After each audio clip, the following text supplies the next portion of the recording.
एक लफ्ज़ है की स्टोन हैबिट्स। इनको हम प्राइमरी हैबिट्स भी कहते हैं। और ये बड़ा ज़बरदस्त आपने सवाल किया है मुझसे, और मैं चाहूँगा कि एक नौजवान हमारे ख़ास तौर पर ना इस बात को गौर से सुने। बाज़ वक़्त हमें लगता है कि एक आदमी बहुत गुस्से वाला है और वो बहुत चिड़चिड़ा है, और हम कहते हैं ये बहुत गुस्से वाला है, लिहाजा उसका इलाज करने। उसको खुद भी पता लगता है, वो कहता है यार मेरे गुस्से का कोई इलाज बताओ। आप सब कुछ करते हैं, मगर जब ऐन मौका आता है वो फिर गुस्से का गुस्से होता है। जब आप उसको एनालिसिस करते हैं तो आपको पता लगता है कि असल में उसके घर के अंदर एक इस तरह का सिस्टम है कि जिस सिस्टम में उसकी रात की नींद नहीं पूरी होती, और वो इसलिए है कि उसको हैबिट हो गई है रात को मोबाइल देखने की, और वो रात को 3 बजे सोता है। अच्छा, अब एक्चुअली उसका गुस्से वाली जो रीज़न है, वो गुस्सा तो सिम्टम है सिर्फ, असल में वो पीछे आदत है, पीछे एक आदत है। इसी तरीके से इसके पीछे बहुत सारी आदतें जो है रिलेशनशिप रिलेटेड होती हैं, और अगर आप उनको समराइज करें एक जनरल व्यू में, तो वो होती हैं लाइफस्टाइल रिलेटेड आदतें।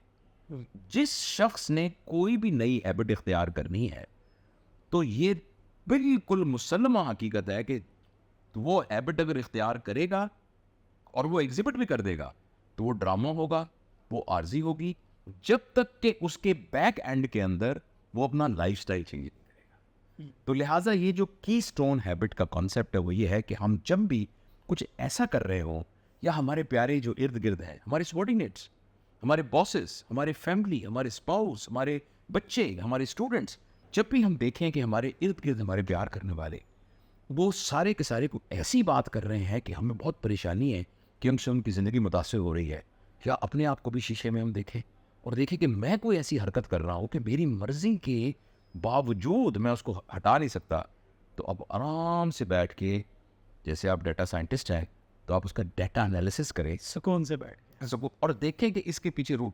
और कई दफ़ा आपको ऐसा लगेगा कि इसकी जो रूट कॉज है वो ये है कि मैं सिगरेट पीता हूँ, उसकी रूट कॉज ये है कि मैं बाहर का खाना ज़्यादा खाता हूँ, और आपको लगेगा कि वो वाली रूट कॉज को एड्रेस कर देंगे तो बाकी चीज़ें आसान। तो इसको हम कहते हैं कि मैं हैबिट्स। इसकी दूसरी साइड बताता हूँ स्टूडेंट्स की तरफ से, और उन लोगों की तरफ से जो ये समझते हैं कि मैं अपनी तरफ से सब कुछ कर रहा हूँ पर मैं कामयाब क्यों नहीं हो पा रहा।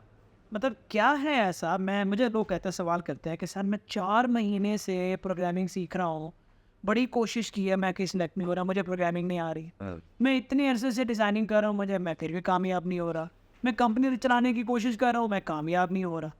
हम करते क्या हैं कि हम अपनी जो विंडो है ना वो नैरो कर लेते हैं, मतलब कि 5-7 चीज़ों के ऊपर ध्यान लगाएंगे और कई महीने तक उन्हीं को ठीक करते रहेंगे। जैसे भी सर ने कहा कि सुकून से बैठ के देखें कि ऐसी क्या चीज़ है जो आपको फोकस नहीं करने दे रही, ऐसी क्या चीज़ है जो आपको मुस्तकिल मिजाज नहीं रहने दे रही, ऐसी क्या चीज़ है जो आपको आराम से सोचने नहीं दे रही। जब आप उस चीज़ को एड्रेस करते हो तो सारी आदतें बदलना शुरू हो जाती हैं। उनमें से मैं चंद आदतों के नाम ले सकता हूँ जिनमें मुझे लगता है कि बच्चों के पास जो है ना उन आदतों को बदलना ज़रूरी है। पहली आदत तो ये है कि हम लोग जो सोशल मीडिया यूज़ करते हैं, और गोल ये होता है कि हम सीख रहे हैं, 2 लफ्ज़ सीखते हैं, 10 लफ्ज़, 10 नए थ्रेड हमारे खाम खा के खुल जाते हैं, जिससे आपकी वेस्ट होती है। रात को देर से सोना, सुबह देर से उठना, एक्सरसाइज ना करने की आदत, ओवर ईटिंग की आदत। अब ओवर ईटिंग आपको डिप्रेशन, एंजाइटी, बहुत सारी चीज़ों पे ले जाती है। आप अपनी ईटिंग हैबिट फिक्स करें तो आप बता सकते हैं कि किस तरह से आपकी ज़िंदगी बदल सकती है। सो मैं जो समझा आपकी बात से, वो नीड टू आइडेंटिफाई दोज की हैबिट्स, कि वो कौन सी चीज़ें हैं जो हमारी ज़िंदगी में इस तरह के इम्पैक्ट लेके आ रही हैं, उनको बदलेंगे तो हमारी पूरी ज़िंदगी बदल। के साथ एक और बहुत अहम बात है कि हम में से किसी को भी इस बात पर गलत फहमी नहीं होनी चाहिए कि मैंने की हैबिट आइडेंटिफाई कर ली है तो अब मैं उसको ठीक भी कर। आपने खुद देखा होगा कि आप रोते हैं यार आज से ना मैंने ये फिजी ड्रिंक्स नहीं पीनी, और फिर जो ही वो फिजी ड्रिंक आते, अरे मैंने फैसला तो किया हुआ है लेकिन ला जरा ये। और जिसको एक बड़ा मशहूर है कि oh my Lord, I used to finish my evening prayer by saying oh my Lord make me pious but not tonight, not tonight. Not tonight.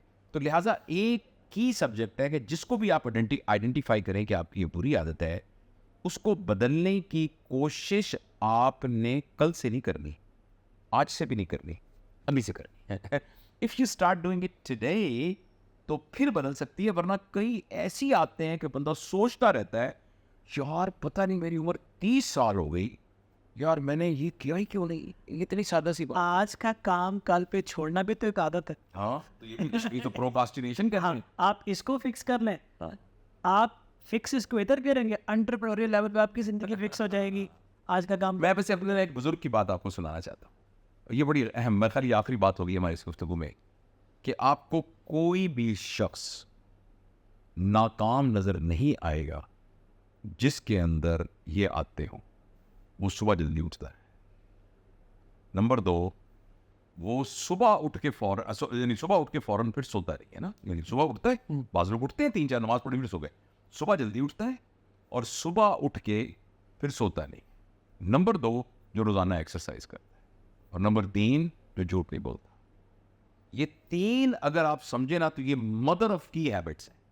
और आप अपने इर्द गिर्द देख लें, आपको कोई नाकाम शख्स नज़र नहीं आएगा जिसमें ये 3 आते। एक चीज़ और भी इसमें ऐड करते हैं, जो मेरी स्टडी है कि ये लोग अपने गोल्स को लिखते हैं, पर्टिकुलरली रात को सोने से पहले सुबह का प्लान बना के सोते हैं, जिससे उनका जो थ्रेड होता है वो काम डाउन होते हैं, सुकून में होते हैं, वो अच्छी नींद ले सकते हैं। अपने ज़िंदगी के मकासद को भी लिखते हैं और अपने अगले दिन के टास्क को भी उनको लिखने की आदत। तो मैंने और इरफान ने सिर्फ बोलना नहीं है और आपने सिर्फ सुनना नहीं है। जो हमारी की बैड हैबिट है ना, उसको अभी से चेंज करना है। और ये सवाल आ रहा था मेरे पास बड़े लोगों से, और जब मुझे कहते थे हमसे हो क्यों नहीं रहा, तो मैंने कहा इससे बेहतर सोर्स मेरे पास नहीं है जवाब का। Thank you. Thank you.